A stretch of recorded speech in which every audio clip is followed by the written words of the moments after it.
we're standing in our front yard here in the Bendigo suburb of Long Gully, standing on Jarjarwarung land,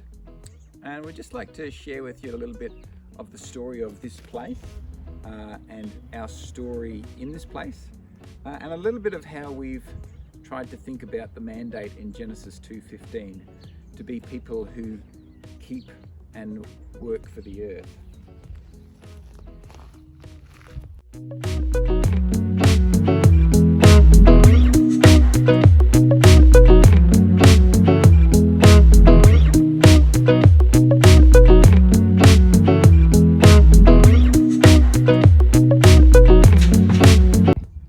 So here we're standing in some of the diggings from the gold rushes in Bendigo from the 1850s, and these sorts of diggings can be found all over Bendigo. The ecological damage that was done during the gold rushes is almost unimaginable. So before Europeans came here, this country had quite thick forests on the hilltops, ironbark forests, and in the valleys, rich topsoil and open woodlands and grasslands, and clear running all year round streams to provide water.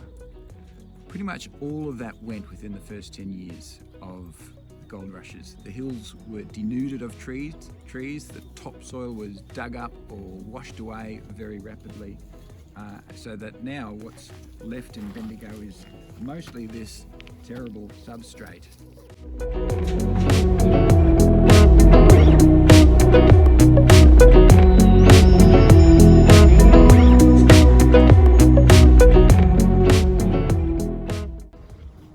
So more than 170 years after the gold rushes,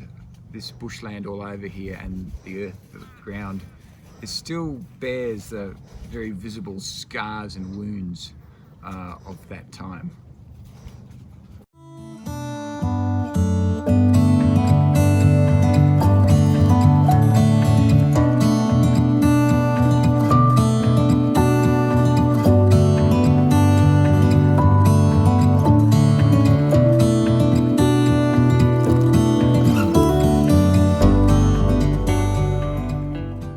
So in the garden right now we have some tomato seedlings, garlic, Brussels sprouts, snow peas, lettuce, kale, spinach, coriander.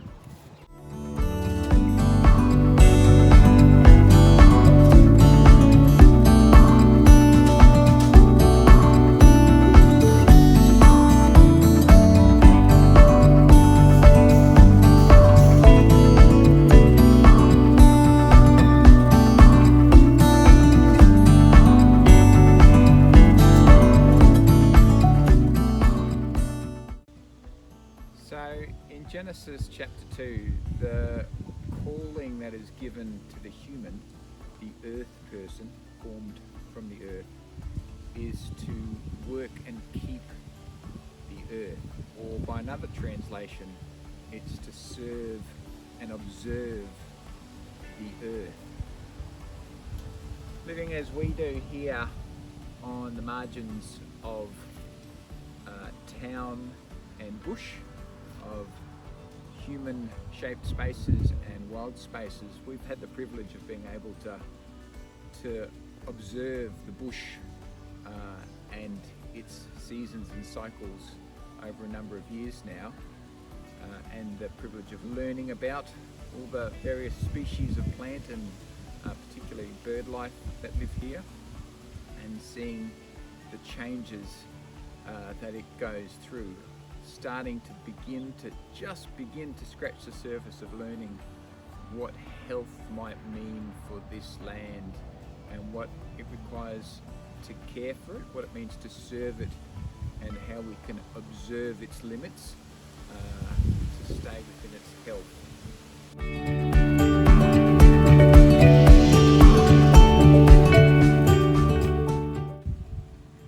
So a number of years ago, this space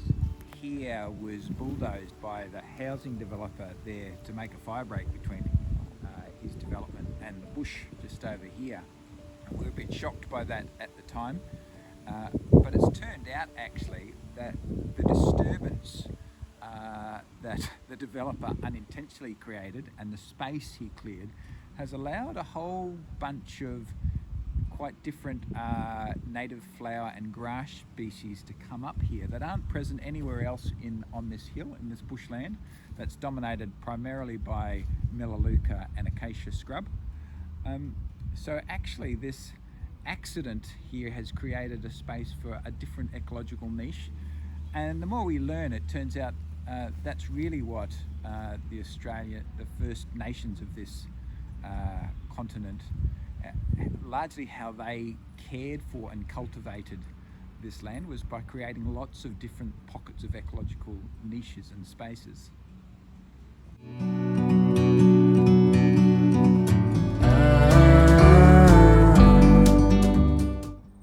Hi, so we really love our vegetable garden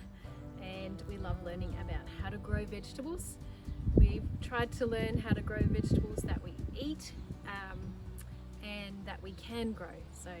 things that actually will grow here. We spend a lot of time building up the soil here. The soil in Bendigo is very denuded, and that's been a really great learning of what it takes actually to restore earth that's been damaged, soil that's been damaged, and to see the fruits of it come over time.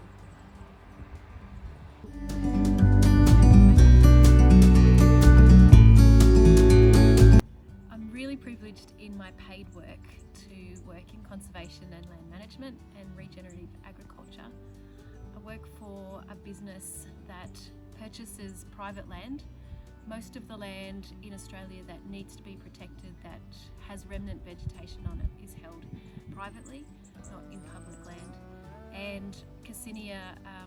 seeks to purchase remnant parcels of land, little treasures that are tucked away, and to protect them permanently in a covenant, and also to purchase degraded landscapes and to restore and bring them back to what they should be.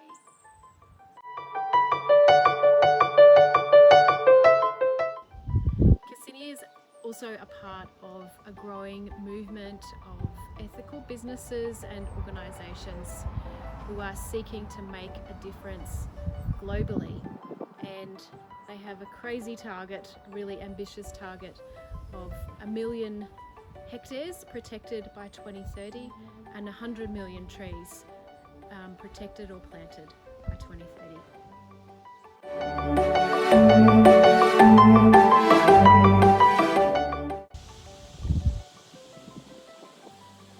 So we've got a lot to learn about how to properly care for this land and nurture it back to some sort of health, but we're not going to get anywhere until we begin to watch it closely and learn from it.